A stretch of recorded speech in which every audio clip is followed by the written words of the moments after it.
Hanouka Sameach, je suis contente de vous retrouver. Et en pleine fête de Hanouka, c'est encore plus beau, encore mieux. Et de parler de la fête de Hanouka quand on est dans Hanouka, c'est du live, quoi.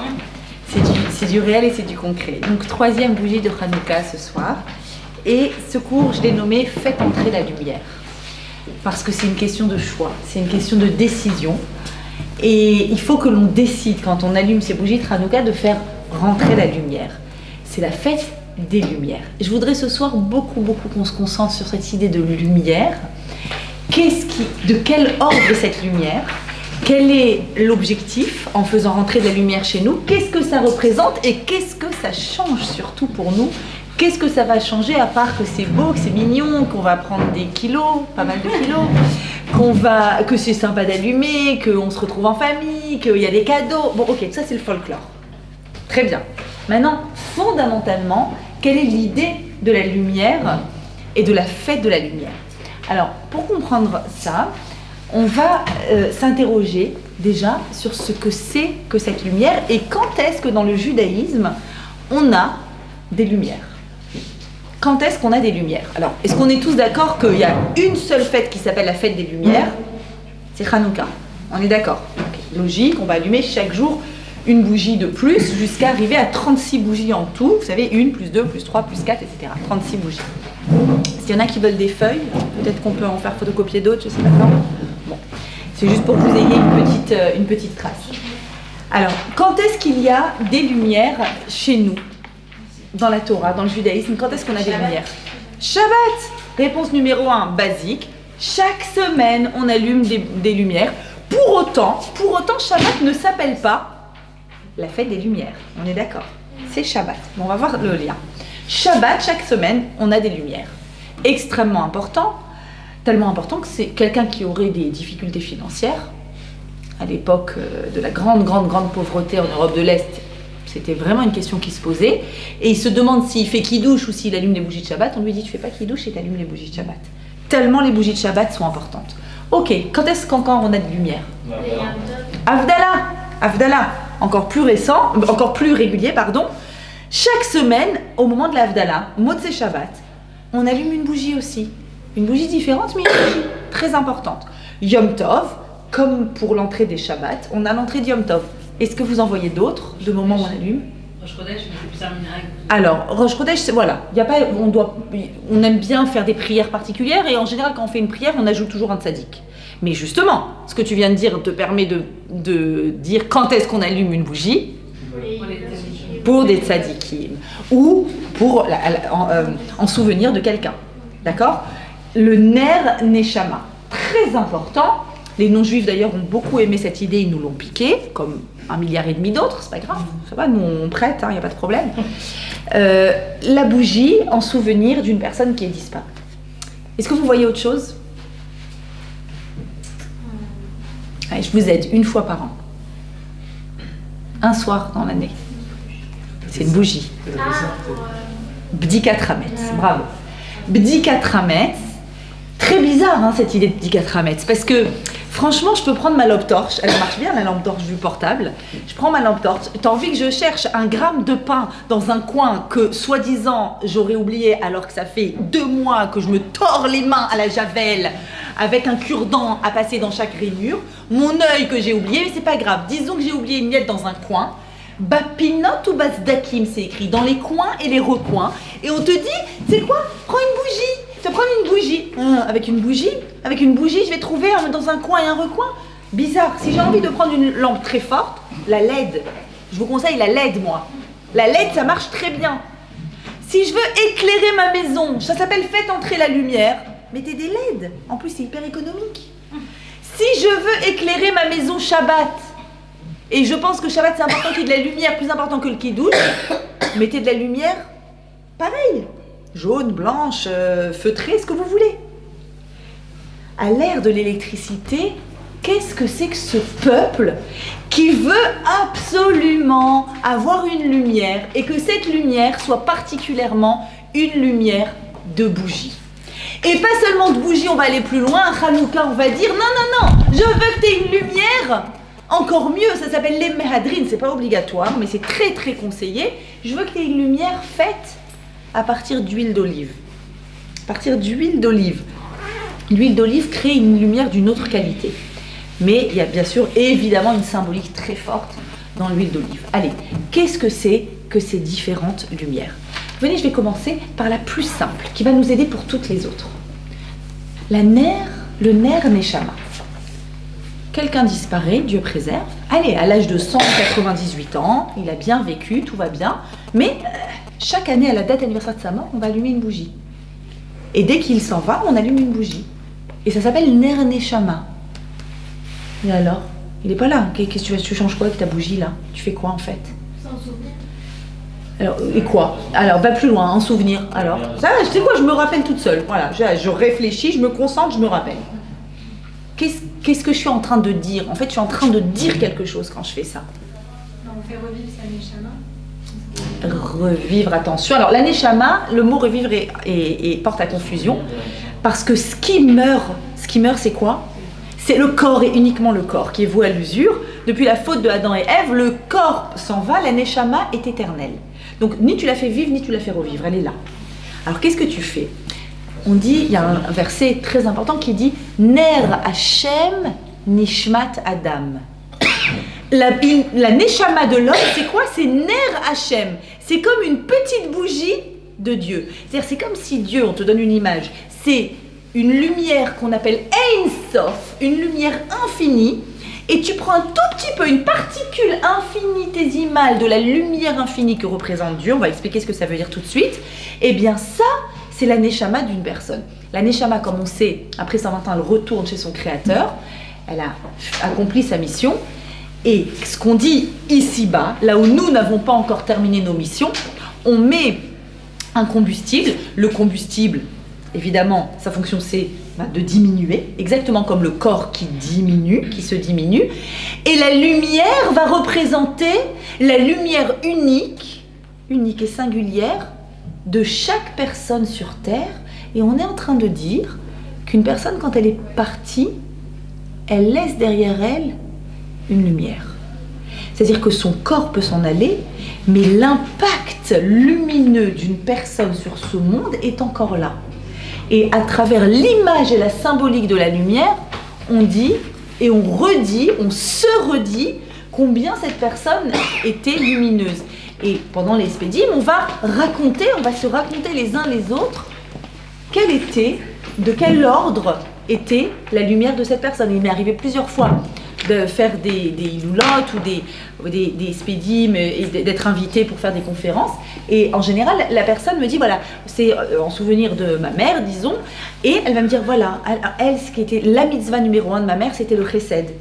Et ensuite, elle va venir, elle va me détailler. C'est-à-dire que tu as une première idée qui te vient en tête quand tu penses à une personne qui est plus là, tu dis, ah, c'est ça. C'était ça, et ça, c'est encore là. Il y a une trace lumineuse.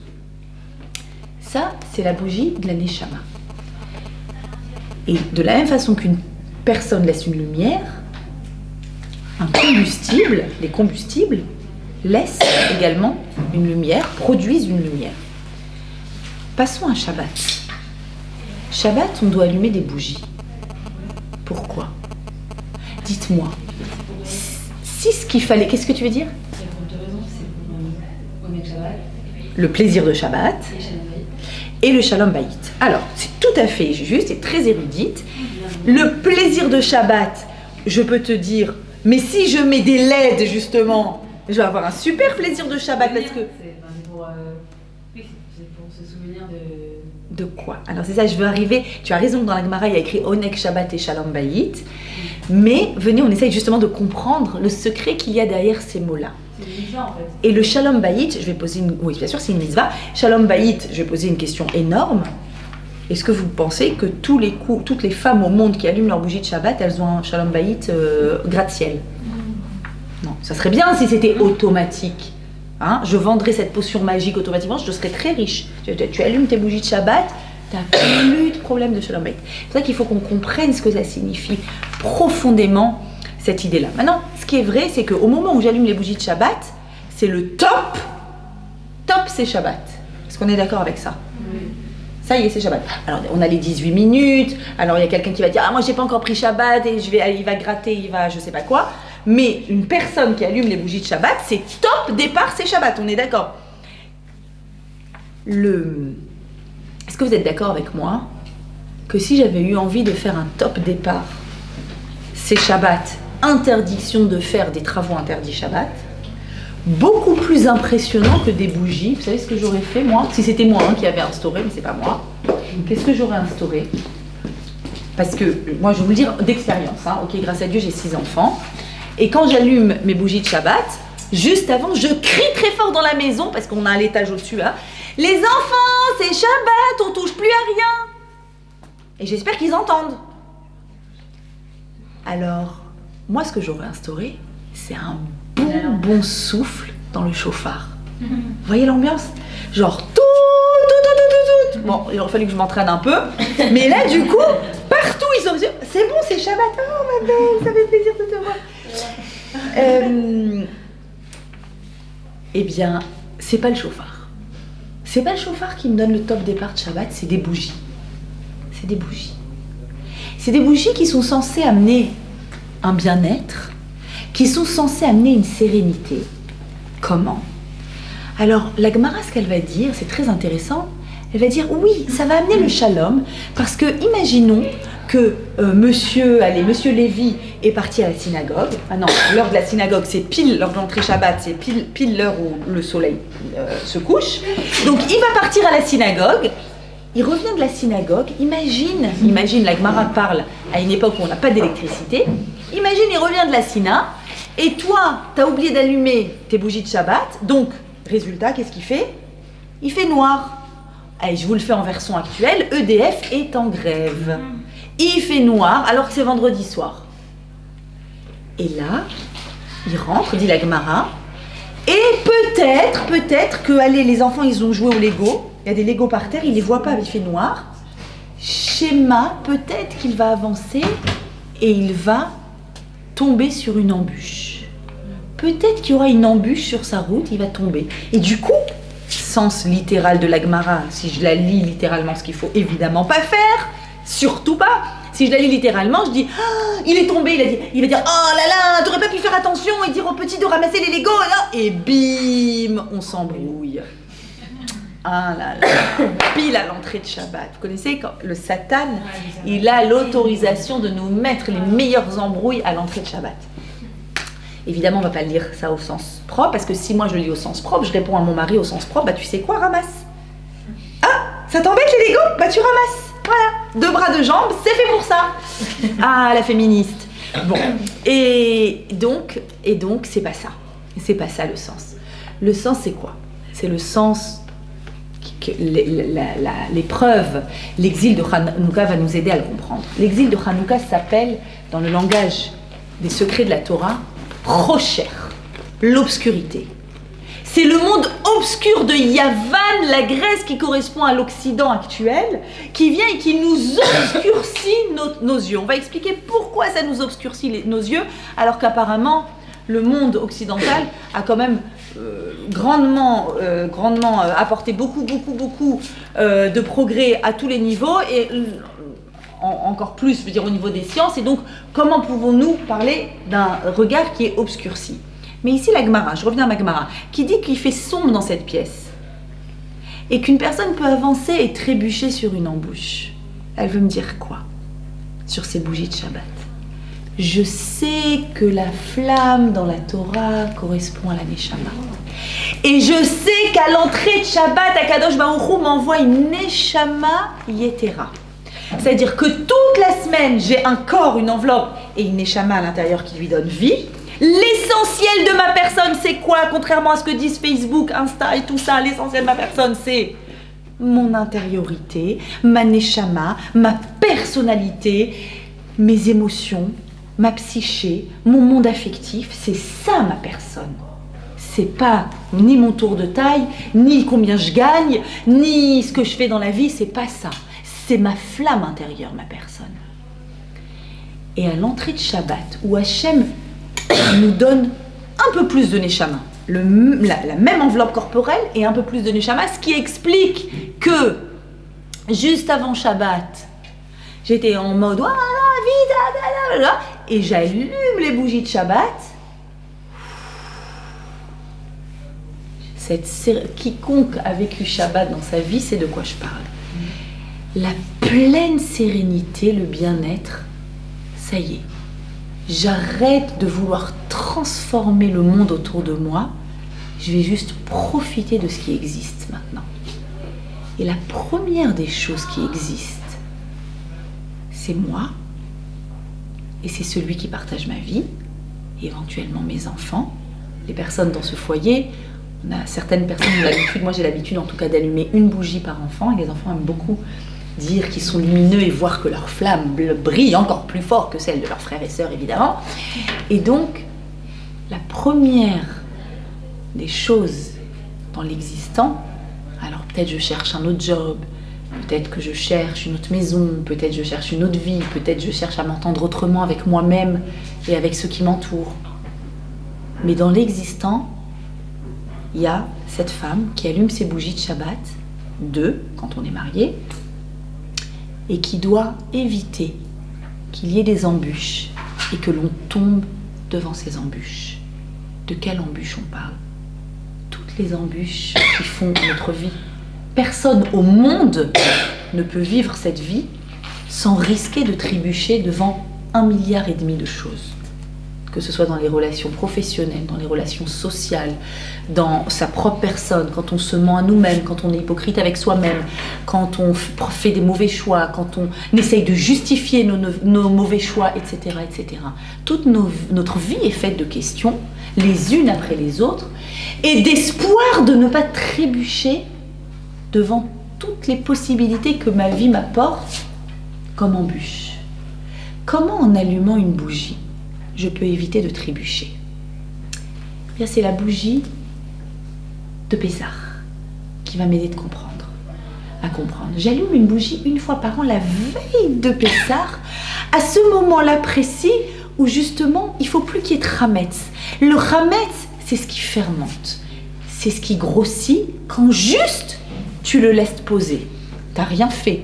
Juste à laisser poser une situation, un mot de travers, un regard de travers, quelque chose, tu t'en es pas occupé et ça fermente. Je vais le dire autrement, ça tourne au vinaigre. Pourquoi je dis comme ça? Parce que la Gemara nous raconte une histoire, la fille de Rabbi Hanina ben Dosa vient le voir 3 minutes avant Shabbat, elle dit papa c'est la kata. C'est la kata, au lieu d'acheter de l'huile pour allumer mes bougies de Shabbat, j'ai acheté du vinaigre et le vinaigre c'est bien connu, ça peut pas brûler. Et son père lui dit c'est incroyable. Ma fille, Biti, alors qu'est-ce qui se passe? Tu prends ton vinaigre et tu l'allumes. Celui qui a donné l'ordre à l'huile de brûler donnera l'ordre au vinaigre de brûler. Quoi, comme ça, Rabbi Hanina, tu te permets de faire des miracles? Il y a écrit qu'on n'a pas le droit de déranger Dieu pour des choses aussi futiles. Dieu, il a créé des systèmes d'équations qui régissent ce monde, des molécules chimiques, tout le système que Dieu a mis en place et qui régit ce monde. T'as pas le droit de venir et de dire stop. Allez, moi je suis un grand saint, à partir de maintenant le vinaigre il va brûler. Pour ma fille, non. C'est quoi cette histoire? Elle est en train de lui dire papa, ma vie de couple a tourné au vinaigre. Du vin qui devient aigre quand il a mal tourné. Est-ce que c'est rattrapable, papa? Est-ce que c'est rattrapable quand il y a quelque chose dans ma vie qui tourne au vinaigre? Est-ce que je peux ramener de la lumière? Et son père lui dit, si tu te connectes avec en haut, tu peux tout. Si ton désir, c'est pas un désir égoïste, c'est pas un désir d'écraser l'autre, si ton désir c'est de mettre Hachem au milieu de vous, tu peux tout. Parce que c'est lui qui a dit aux molécules d'huile de brûler. Donc il peut très bien dire aux molécules de ta vie qui va tourner au vinaigre de se réparer. Mais pour ça, c'est toi qui dois faire l'acte d'allumer. C'est toi qui fais ce premier acte. Comme les Hashmonaïm qui ont trouvé cette huile qui ne devait durer qu'15 jours, et ils auraient très bien pu se dire, bah on l'allume pas, ça dure 15 jours, ça sert à rien d'allumer une huile qui dure 15 jours, parce que de toute façon la nouvelle huile on l'aura que dans 8 jours. Il faut 8 jours pour préparer une nouvelle huile. Donc à quoi ça sert d'allumer une huile qui va durer que 1 jour? De toute façon après elle va s'éteindre. Non, toi tu fais ce que tu as à faire. Et après le bon Dieu il s'occupe du reste. Les bougies de Shabbat sont ces bougies-là qui me permettent de faire en sorte qu'il n'y ait pas de chametz, de fermentation qui rentre dans ma vie. De faire en sorte que la lumière de la personne qui partage ma vie, et je sais que je parle ici à beaucoup de célibataires, et c'est fondamental ce que je suis en train de vous expliquer sur les choix que vous avez à faire dans les années dans lesquelles vous êtes. Je sais que ce qui explique beaucoup le fait que les jeunes ont de plus en plus de mal à s'engager et que leur période de copinage dure très très très très longtemps, c'est qu'ils voient leurs aînés et qu'ils voient les statistiques et qu'ils se disent je préfère assurer mes arrières. Je vais pas foncer la tête la première et après vas-y tu te retrouves et les avocats et les trucs et la souffrance et un bébé au milieu, etc. Dans le secret de Shabbat, il y a tout. Il y a tout. Tu veux pas qu'il y ait du chametz, tu veux pas qu'il y ait de la fermentation, tu veux pas que ça tourne au vinaigre. Tu veux pas que les embûches classiques sur lesquelles tout le monde tombe, tu gagnes pas assez d'argent, tu dois rentrer plus tôt, tu t'occupes pas assez des enfants, dans un sens et dans l'autre. Je comprends pas, tu t'intéresses à ça et tu t'intéresses pas à moi et tu t'intéresses pas à nous. Et c'est les phrases les plus classiques et les plus communes que nous entendons. Les plus communes. La vraie question ici, c'est la question de la flamme intérieure. La personne qu'on choisit au moment où on l'a choisi parce qu'on doit être capable de voir l'intériorité de cette personne. Je dis bien l'intériorité. Je dis pas que l'extérieur n'a aucune importance, mais je dis que l'essentiel d'un individu, c'est son intériorité. Ses midotes, sa psyché, ce qu'il est, ses réactions, sa façon de réagir à la vie, qui est unique chez chaque individu. Une attitude chez l'un, un événement peut faire pleurer l'un et peut faire rire l'autre et peut ennuyer quelqu'un d'autre, etc., etc. Et peut mettre en colère une quatrième personne. Nos attitudes sont propres à chacun d'entre nous en fonction de la lumière qu'Akadosh Baruch Hu a mis en nous. Allumer les bougies chaque vendredi soir, c'est essayer de se rappeler qui est vraiment la personne qui partage ma vie. Qui elle est vraiment.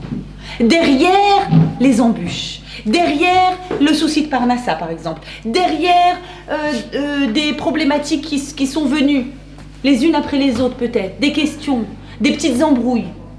Derrière tout ça, est-ce que je sais me rappeler qui est cette personne? Pourquoi je disais il y a 1 an, 5 ans, 10 ans, 20 ans? Tu sais, il y a tout le monde et il y a lui. Il est lumineux. Tu te rappelles quand tu disais ça? Ok. Cette lumière-là, de la même façon que la lumière de Hanouka, elle va en grandissant, 1, 2, 3, 4, Ma'alim Bakodesh, dans ta vie, tu dois être capable de grandir la lumière de l'autre, c'est-à-dire de voir encore et encore et encore ce qu'il y a de particulier, d'authentique, de vrai, de singulier chez l'autre. Tu dois tout le temps être capable de voir ça. Comprenez-moi, ce que je suis en train de vous dire, c'est un exercice très, très, très difficile. Parce que la clipa, l'écorce extérieure prend toujours le dessus. Pourquoi? Parce que c'est ce qui est visible immédiatement. C'est ça qu'on voit immédiatement. Il a grossi, elle a grossi, il gagne temps, elle fait ceci, elle est absente, il est présent, il n'est pas là. C'est ça qu'on voit en premier. Et derrière toutes les situations de vie se cache une intériorité. Pourquoi à Hanouka on me dit « Essaye d'allumer avec de l'huile d'olive, essaye ». Pourquoi on me dit ça? Parce que l'olive représente exactement cette idée-là de pnimiyut, d'intériorité. Pourquoi? L'olive, quand je la vois, c'est un fruit qui pousse. Je peux le cueillir, le goûter, c'est bon. D'olives, de bonnes olives sur la pizza, délicieux. Maintenant, je peux être un peu plus intelligente et savoir que si je prends les olives, que j'enlève le noyau et que je les concasse, mais alors va falloir les concasser beaucoup, fortement appuyé, très fort, je vais avoir de la chance, si je prends un récipient, je vais récolter de l'huile. Tiens, à l'intérieur de ce fruit, il y a une particularité que je ne trouve pas chez la pomme, ni chez l'ananas, ni chez la poire. Il y a de l'huile. Et cette huile-là, une fois que je l'ai, si je ne suis pas très intelligente, je vais la prendre et je vais faire une huile de massage. Ou bien une huile d'assaisonnement de salade. Mais c'est dommage. Ah, c'est dommage, t'es pas au courant qu'en fait, l'huile, quand on met une mèche dedans, eh ben, il y a une flamme. C'est dommage parce que tu peux l'utiliser pour une utilisation extérieure alors qu'il y a un secret intérieur dans ce produit-là. Il y a un secret intérieur. L'huile représente l'intériorité des choses, la pnimiut, ce qu'on appelle la pnimiut des choses. Et toute l'idée de l'allumage, c'est l'idée de retourner à l'essentiel, de retourner à une lumière intérieure, de ne pas se laisser aveugler par des images extérieures, par finalement ce que nos yeux nous envoient comme premières informations et qui, on dit bien le poids des mots, mais le choc des photos. Les photos, c'est un choc, d'accord? C'est-à-dire, waouh, tout de suite, oh, il est beau, oh, elle est belle, oh, cette fringue, elle est trop belle, ah, mes yeux vont goûter, mes yeux vont se régaler, mes yeux vont m'envoyer des informations, mes yeux vont me dire des choses. Et en fait, je peux passer à côté de l'essentiel, qui est l'intériorité. La lumière va représenter ça. La lumière de Havdalah, on n'en a pas encore parlé. Donc, pour l'instant, on comprend que, oui, la lumière du Hametz, c'était aller chercher dans les coins et les recoins, c'est-à-dire dans les détails. Je vais chercher dans chaque détail à l'intérieur. Je vais farfouiller à l'intérieur. Je vais essayer de voir, mais qu'est-ce qu'il y a à comprendre ici? Derrière cette colère, par exemple. Ah, il s'est énervé et c'est... Bon, alors c'est un colérique. Peut-être, et peut-être pas. Peut-être que ça a éveillé une douleur de son enfance et qu'il a besoin de parler de cette douleur-là et qu'il y a quelque chose qui se cache, un secret qui se cache derrière ça. Et moi, je peux regarder ça de façon extérieure, mais de façon intérieure. Pareil, la radinerie. Il existe une radinerie intérieure et une radinerie extérieure. Je suis très sérieuse. Et moi, par exemple, quand j'ai rencontré mon mari au début, quand on s'est marié au début, je me suis dit, ah là là, il est radin, mais j'en peux plus, mais pourquoi? Comment il calculait le budget, le truc. Et avec les années, bon, grâce à Dieu, maintenant ça fait 22 ans, avec les années, j'ai vu qu'il n'est pas du tout radin. Et que c'était plus des calculs de culture, des façons de faire, de sa famille, de sa mère, de ses parents, comment est-ce qu'on calcule, comment est-ce qu'on fait un budget, comment est-ce qu'on... Voilà, de pas dépenser bêtement, de pas... Et le premier abord du début, j'aurais pu être très effrayée et dire, mais attends, c'est quoi ça? Pourquoi il fait attention à ça? Et pourquoi comme si? Et moi j'étais là, passée à allumer les lumières partout, moi je déteste l'obscurité, et lui partout il passait, il éteignait les... Mais c'est tellement culturel, tellement... Mais en réalité, j'ai réalisé qu'il existe des radineries intérieures et des radineries extérieures. Et c'est ça la vraie question. C'est-à-dire sur chaque détail, pinot ou basdakim, dans les détails et dans les recoins, sur chaque recoin de la personne, être capable de voir si quelque chose a une source intérieure ou une source extérieure. Si c'est intérieur, ça définit la personne. Si c'est extérieur, ça définit pas la personne. Havdalah. On met une bougie pour la Havdalah. C'est quoi la bougie d'Havdalah? La bougie d'Havdalah arrive justement quand... Alors on va remonter à Adam et Ève. Adam et Ève ont été créés le 6e jour de la création, c'est-à-dire vendredi. Ce jour-là, ils sont créés. Ce jour-là, ils fautent. Tous les deux, ils mangent le fruit. Ce jour-là, Hachem dit, maintenant la mort va pénétrer le monde et vous allez être expulsés du Gan Eden. Mais ils ont une chance incroyable. C'est que c'était juste avant l'entrée de Shabbat. Et du coup, Hachem a dit, vous savez quoi? Là c'est Shabbat, il n'y a rien de négatif qui se passe Shabbat. Allez, encore Shabbat dans le Gan Eden. Ce qui fait qu'ils ont eu en tout 36 heures dans le Gan Eden. 12 heures de vendredi et 24 heures de Shabbat. 36 heures qui fait référence évidemment à quoi? Les 36 bougies de Hanouka. Et un Motzei Shabbat, là, c'est exactement ce qui nous arrive chaque Motzei Shabbat, la Rama. T'as beau essayer de mettre la musique à fond, de te motiver, allez on sort avec des amis, machin, mais non, t'as ce truc-là de Motzei Shabbat, ça y est. Quand on a le bonheur de faire Shabbat, Motzei Shabbat, du coup, t'as le Et voilà, le seum, la rama, je sais pas, dans les autres langues, comment ça se dit. Et alors, qu'est-ce qui s'est passé? En fait, Motzei Shabbat, c'est le moment où Adam et Ève ont quitté le Gan Eden, et il a eu tellement le seum, justement, Adam. Je me demande ce qui se dit quand il m'entend dire ça. Et du coup, qu'est-ce qu'il a fait? Disent les Chachamim, il a pris deux pierres, il les a frottées l'une contre l'autre, et hop, il a créé Boré Meoré Haesh. Il a créé la première lumière, il a dit c'est pas possible. Dans un monde d'obscurité, il faut qu'on mette de la lumière. Et un peu de lumière, ça repousse beaucoup d'obscurité. c'est la lumière de la Havdalah. Havdalah, ça veut dire le discernement. Le discernement. Est-ce que tu sais voir à l'intérieur? Est-ce que tu sais discerner ce qui est intérieur de ce qui est extérieur? Chaque matin quand on se lève, dans les brachot du matin, on dit Hanoten la servi bina, les hafrin ben yom ou ben laïla. Tu nous donnes l'intelligence de faire le discernement entre le jour et la nuit. Waouh, bravo! T'as vu que c'était le jour. Et c'est pas si simple. C'est pas si simple de voir que c'est le jour quand c'est le jour et de voir que c'est la nuit quand c'est la nuit. La preuve, quand une fille, elle vient et elle me dit « Ça fait 5 ans que je suis avec un pervers narcissique et j'ai rien vu venir. » Alors pourquoi t'as pas vu? Pourquoi tu vois pas? Pourquoi tu vois pas que ce job, il est pas bon pour toi?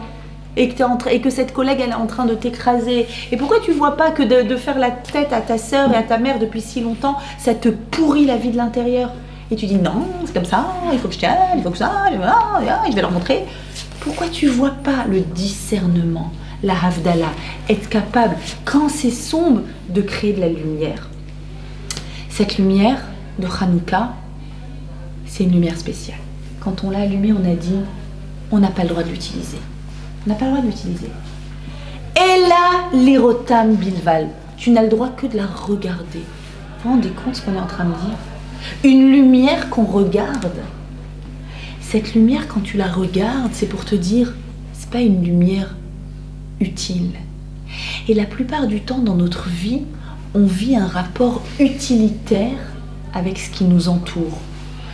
Même nos proches. Ma sœur, elle me sert à ça, alors on va pas le dire comme ça, mais elle a le permis et puis elle me dépose. Et ma mère, elle me fait des bons plats et puis je lui dépose mon linge sale. Et puis, et mon mari me sert à ceci. Et la plupart du temps, quand on s'oublie, on a un rapport utilitaire avec les personnes de notre entourage. Et là, la Torah, elle vient, elle te dit, est-ce que tu te rappelles que chez chaque personne, il y a une lumière? Est-ce que tu sais que cette lumière, elle n'a rien à voir avec la lumière classique du soleil qui a été créée le 4e jour? Elle a à voir avec la lumière du premier jour de la création, Yehi Or, la lumière infinie de Dieu. Cette lumière-là. Et cette lumière, c'est une lumière qui te permet de ne pas avoir un rapport utilitaire avec ceux qui sont autour de toi. C'est-à-dire que dès que je revois ceux qui sont autour de moi comme étant des personnes porteurs d'une flamme d'Hachem, je ne peux plus me permettre d'écraser, de dire du lachon hara, d'utiliser, d'être malveillant. Allez, on ne va pas aller jusque-là. On va pas aller jusque-là. Juste, je vais parler d'une notion qui m'a beaucoup fait réfléchir cette semaine, c'est pour ça que je vais en parler, et dans laquelle je pense qu'on a tous beaucoup de manquements. La capacité de vraiment, mais je dis bien de vraiment, s'intéresser à l'autre. S'intéresser à l'autre. Pas le classique. Ah, salut, ça va? Ça va? Ouais, c'est bon? Ok. Ouais, c'est bon. Ouais, super, top, à bientôt. Hein. Ça, c'est classique. C'est classique, c'est correct. Je l'ai salué, je ne lui fais pas la tête. Quand est-ce qu'on a l'occasion de vraiment, mais vraiment s'intéresser à ce qui arrive à celui qui est autour de moi, à côté de moi? Quand je vais à la fête de quelqu'un m'invite à une fête, est-ce que je suis là parce que c'est une soirée sympa et que je vais voir mes copines, mes copains, ou bien de mondanité parce que c'est correct, il faut y aller, c'est la famille, c'est la belle-sœur, je peux pas ne pas y aller? Ou bien est-ce que quand j'y vais, et je vous dis ça parce que j'ai assisté à une fête familiale il n'y a pas longtemps, qui m'a bouleversée et qui m'a fait réfléchir, beaucoup, à cette idée-là de s'intéresser à l'autre, mais vraiment, comment tu vas? Est-ce que tu es content de ta fête? Est-ce qu'elle est comme tu veux? Comment est-ce que je peux participer à ta joie? Ou bien est-ce que je fais des compliments? Mais des vrais compliments. Ah, trop sympa ta robe. Non, un vrai compliment. T'as l'air radieuse, t'as l'air heureuse, t'as l'air heureux. Je suis tellement content que ce soit ça qui t'arrive ceci. Ah, mais attends, quand il arrive quelque chose de bien à l'autre, moi en général je me pose la question, mais pourquoi lui et pas moi? C'est un grand principe, ça c'est un cours que j'adore faire et je vous le ferai sûrement un jour sur ce que j'appelle le firgoun. Et c'est un mot qui ne se traduit pas en français parce qu'en français ça n'existe pas, les gens ils ont pas de firgoun, donc le mot n'existe pas dans le lexique français classique. C'est un mot qui vient du yiddish, hébreu yiddish, les fargen. Les fargen, c'est vivre un profond bonheur quand il arrive quelque chose de bien à quelqu'un d'autre. mais un vrai bonheur. Je suis heureuse qu'Akadosh Baruch Hu lui ait envoyé un bébé, un mari, un appart, un job, quelque chose. Mais vraiment, je suis heureuse. Parce que je sais que si l'autre a reçu, il ne l'a pas pris sur mon compte. Parce que je sais que chacun a une flamme. Et parce que je sais aussi que quand je m'intéresse vraiment à l'autre, Hachem m'a donné un pouvoir incroyable, incroyable, en positif comme en négatif. Si je m'intéresse vraiment à l'autre, vous savez ce qui se passe? C'est magique.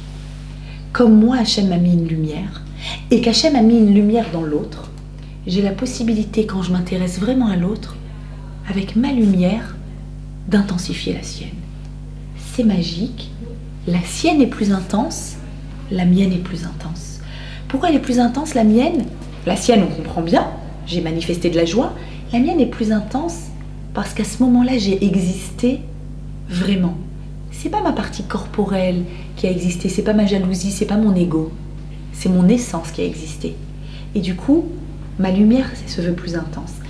Et malheureusement, en négatif aussi, on a la même force et on le sait. Quand il y a des embrouilles, des vraies embrouilles, et qu'on se parle plus, et que je veux plus la voir, et que je veux plus le voir, et que c'est terrible, qu'est-ce qui s'est passé? Hachem me donne la même force. Je suis capable, avec un mot assassin, paf, de faire beaucoup de mal. Beaucoup, beaucoup, beaucoup de mal. Et c'est pour ça que vous allez comprendre maintenant la phrase que je vous ai mise en bleu ici.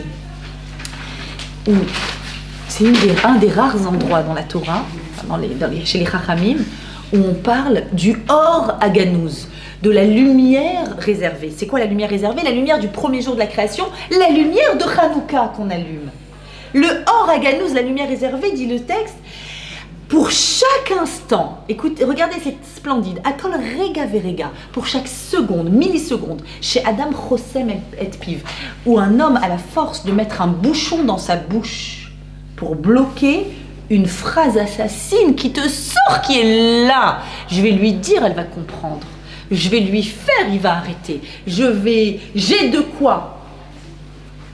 Pour chaque seconde, Zoré les Or Haganouz, il mérite, la personne mérite quoi? Le Or Haganouz, la lumière réservée. Écoutez ce qu'il y a écrit. Chaque mot est incroyable ici. Pour laquelle il n'y a aucun ange de Dieu, ange céleste, et aucune créature céleste qui ne peut se représenter l'intensité de cette lumière. C'est-à-dire que ma lumière intérieure, j'ai la possibilité de l'intensifier énormément aussi, si je résiste à l'envie extraordinaire de pouvoir diminuer l'intensité lumineuse de l'autre. Vous me suivez? Les bougies de Hanouka, c'est quoi? Maintenant que j'ai compris, ok, on a tous une lumière. Hachem nous a tous fait avec une lumière. Cette lumière, c'est un variateur d'intensité, ça augmente, ça diminue. Chaque semaine, il a donné le rôle difficile et merveilleux à la femme juive de raviver la flamme et de retrouver les particularités de moi et de lui pour éviter les embûches de la vie.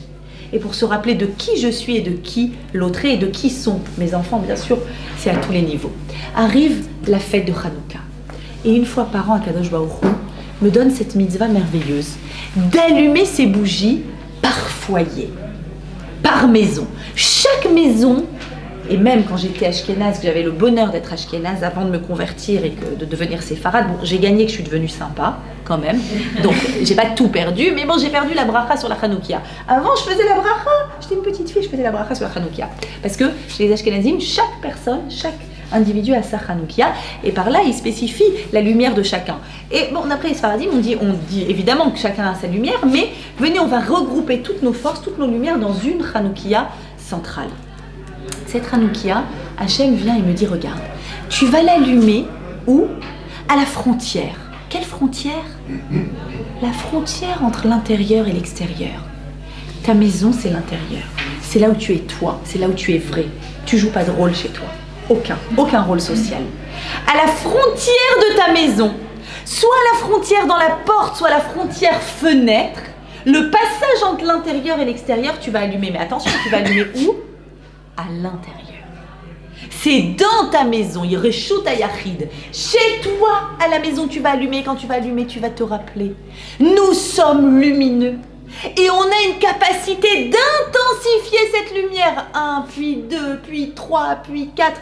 On a une force infinie. Tant qu'on est sur cette terre, on a une force incroyable d'augmenter la lumière qu'il y a dans ce monde à travers tout ce que nous faisons. Et ça, c'est une puissance incroyable. C'est la puissance contre laquelle a agi l'Empire grec. Quelques mots sur l'Empire grec, c'est fondamental. Pourquoi la meilleure réponse aux Grecs alors qu'on leur a mis une pâtée atomique sur le plan militaire? C'est ça qui s'est passé. Les Grecs en Israël, pendant la période du Second Temple, on avait le temple, ils sont venus chez nous, ils ont dit c'est nous les boss, on devient les gouverneurs et on vous interdit la Torah, d'étudier la Torah, de faire les fêtes juives, de faire Shabbat, de faire la Brit Mila, les fondamentaux, parce qu'ils avaient compris, ils avaient fait au préalable traduire la Torah pour comprendre l'intelligence de la Torah. Ils avaient compris la puissance qu'il y a dans la Torah et ils ont voulu faire un petit peu à l'image de ce qu'on fait bien plus tard, ce qu'a fait Imar Shema Isabelle la catholique quand elle a voulu nous garder évidemment en Espagne parce que nous étions les lumières de l'Espagne à l'époque de l'âge d'or espagnol justement. Ils ont voulu nous garder mais en devenant de bons petits catholiques bien baptisés. Eh bien, les Grecs ont voulu faire pareil. Venez vous helléniser, devenez comme nous. Quelle est la vraie discussion qu'on a avec eux? Parce que bien sûr, les sciences, on veut. Le monde de l'esthétisme, on veut. La preuve, notre Hanoukia, on va la faire belle. Notre lumière, on va la faire belle. Notre maison, on la fait belle. Notre table de Shabbat, belle. Vous croyez que le beau, c'est pas important? Regardez notre Beth Amikdash comme il est beau. Vous croyez que vous êtes les seuls à avoir pensé que le beau, c'est exceptionnel? Le beau, c'est Yafé. Yafé, c'est Yud, Po. Yud, Hachem, Po.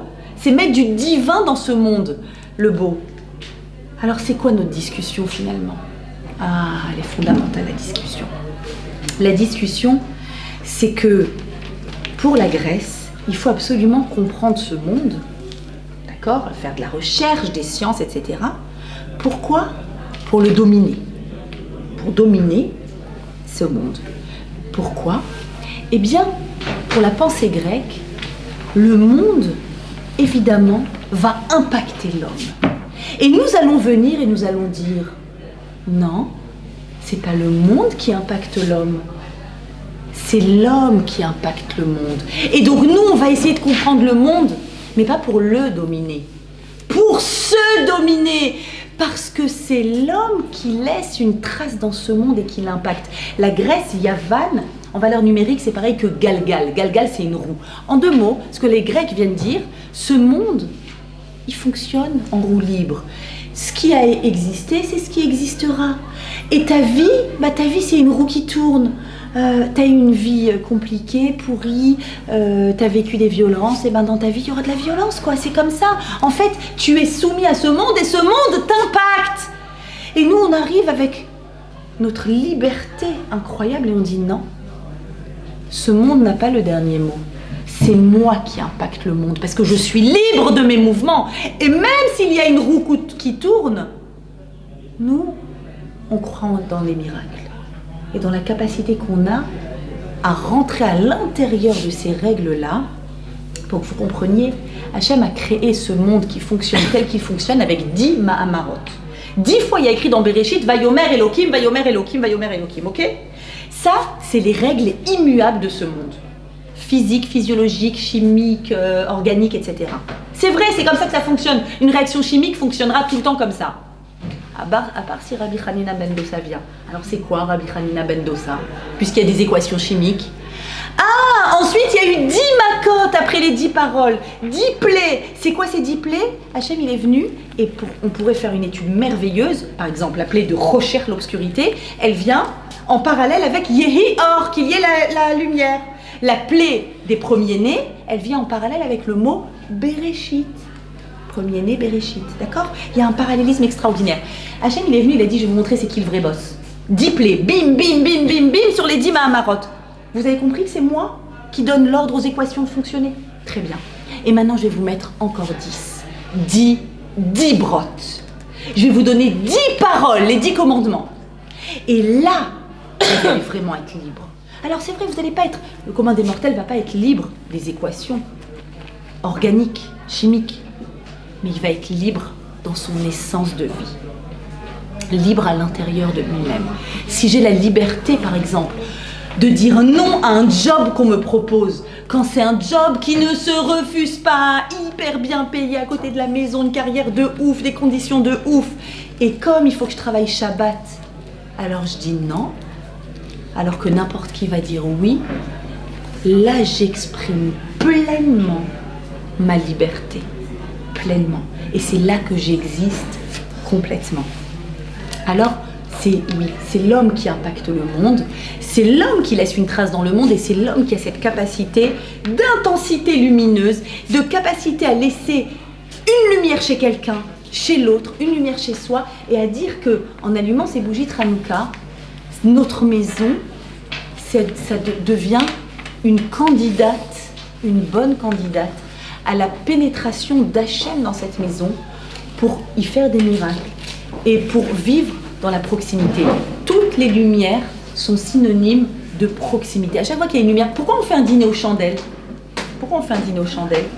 La chandelle, c'est justement la proximité. Une proximité avec Hachem, une proximité avec son conjoint, une proximité avec les personnes de sa famille, avec toutes les personnes qui vivent sous ce toit à Hanouka. Et Hanouka, c'est le moment de la proximité par excellence. C'est le moment où on doit vivre ces soirées-là ensemble. C'est pour ça que je suis venue ce soir ici et que mes enfants m'ont dit « Maman, Hanouka, si tu parles !» Il faut que j'aille me faire pardonner vite. Parce que c'est vraiment le moment où on va jouer avec nos enfants et on va essayer de se souvenir qu'est-ce que chacun a de lumineux, qu'est-ce que chacun a de tellement particulier. Un dernier mot pour que vous compreniez l'importance de la proximité par rapport à Hanouka, d'être proches les uns des autres. C'est vrai que c'est pas Kippour, mais c'est vraiment le moment de voir les lumières les uns des autres. Dans cette semaine, dans la paracha de la semaine, on va lire Miketz, donc la fin de cette période obscure pour Yosef où il était en prison. Et Yosef retrouve ses frères qui arrivent. Ses frères arrivent en Égypte, lui il les reconnaît, mais il est déguisé en premier ministre d'Égypte, personne ne sait que c'est lui, et il va leur faire un grand festin. Et les Chachamim, les sages de la Kabbalah, disent quel festin? C'était le soir de Hanouka. Et donc il leur a fait, bien avant l'histoire de Hanouka, il leur a fait les beignets de Hanouka. Et là le texte dit qu'il a donné à tout le monde une certaine part, et à Binyamin, son petit frère, il savait que c'était son petit frère Binyamin, il a donné Chamesh Yadot, 5 parts. Mais ce qui est écrit, c'est Chamesh Yadot, 5 mains. C'est quoi ces 5 mains? Dans Alanissim, on va dire Masarta Giborim Beyad Chalashim. Tu nous as livré les forts dans la main des faibles. 5 fois, on va dire la main. Les impurs dans la main des purs. Les mécréants dans la main des tzadikim, etc., etc. 5 mains. Il a livré à Binyamin le pouvoir de la lutte de Hanouka. Pourquoi? Parce que c'est sur le territoire de Binyamin qu'il y a le Beth Amikdash. Pourquoi? Parce que Binyamin est le seul à ne pas avoir participé à la vente de Yosef forcément. Et donc, il est le trait d'union de la proximité. Trait d'union avec Hachem, le ciel et la terre, le Beth Amikdash. Trait d'union les uns avec les autres. Comprenez-moi bien, c'est par la force de Binyamin qu'on a pu faire Hanouka, c'est par la force de Binyamin qu'on a un temple, c'est par la force de Binyamin qu'on a la possibilité à Hanouka de retrouver, de se reconnecter avec la lumière de toutes les personnes qui sont autour de nous.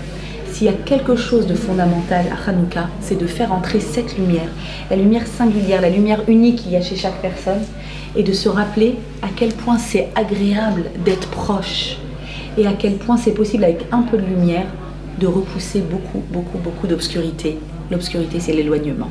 Je vous souhaite une fête de Hanouka lumineuse, avec de la proximité, ici entre vous, à l'extérieur, dans vos maisons. Et si Dieu veut, je vous souhaite vraiment d'avoir le discernement et l'intelligence de trouver votre mazal et de voir son intériorité, de voir qu'est-ce qui est extérieur et qu'est-ce qui est intérieur, et de pouvoir passer sous la roupa en invitant un Kadosh Baruch Hu à venir dans votre foyer.